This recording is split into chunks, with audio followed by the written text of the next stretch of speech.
کل مال کا 40واں حصہ زکوٰۃ بنتی ہے۔ مثلاً 1,00,000 روپے کی رقم میں سے 2,500 روپیہ زکوٰۃ کی رقم بنتی ہے۔ حضرت عمر بن عبدالعزیز رحمۃ اللہ علیہ فرماتے ہیں کہ اگر آپ کے پاس 1,00,000 زکوٰۃ بنتی ہے تو آپ 100 آدمیوں کو لائن پر کھڑا کر دیں اور سب کو 1,000 روپیہ تقسیم کریں۔ یہ زکوٰۃ کا طریقہ نہیں۔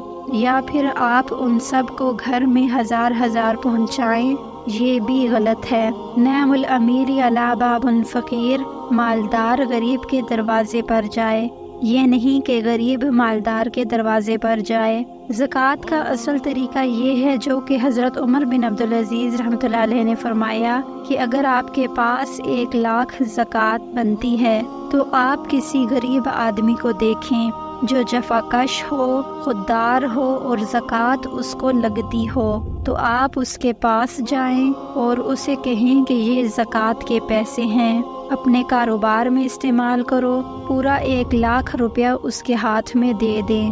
وہ کوئی کاروبار کرے گا، اپنی کوئی ضرورت پوری کرے گا، کوئی بھی کام کرے گا، اگلے سال وہ زکوٰۃ دینے والا ہو جائے گا۔ اور ہمارے ہاں زکوٰۃ لینے والے پیدا کیے جا رہے ہیں۔ بندے کو 1,000 روپیہ اس لیے دیتے ہیں کہ اگلے سال بھی 1,000 روپیہ ہی ملے گا۔ اس کے برعکس جتنے بھی باطل مذہب ہیں وہ سارے کے سارے حضرت عمر بن عبدالعزیز کے طریقے کو فالو کرتے ہیں کہ وہ ایک بندے کو اتنی زکوٰۃ دیتے ہیں کہ وہ گاڑی لے یا کوئی کاروبار کر لے، اگلے سال وہ بندہ زکوٰۃ دینے والا بن جاتا ہے۔ اور ہمارے ہاں کیا کرتے ہیں، بہت سے بندوں کو تھوڑی تھوڑی رقم دے دیتے ہیں اور ہمارے بندے بھی اس انتظار میں ہوتے ہیں کہ زکوٰۃ کا مہینہ آ گیا ہے، زکوٰۃ لینی ہے، دینی نہیں، یعنی شروع سے نیت کر لی ہے کہ زکوٰۃ لینی ہی ہے، دینی نہیں۔ اور یاد رکھیں موت تک زکوٰۃ فرض ہے اور ہمارا معاشرہ زکوٰۃ لینے والا بنا رہا ہے،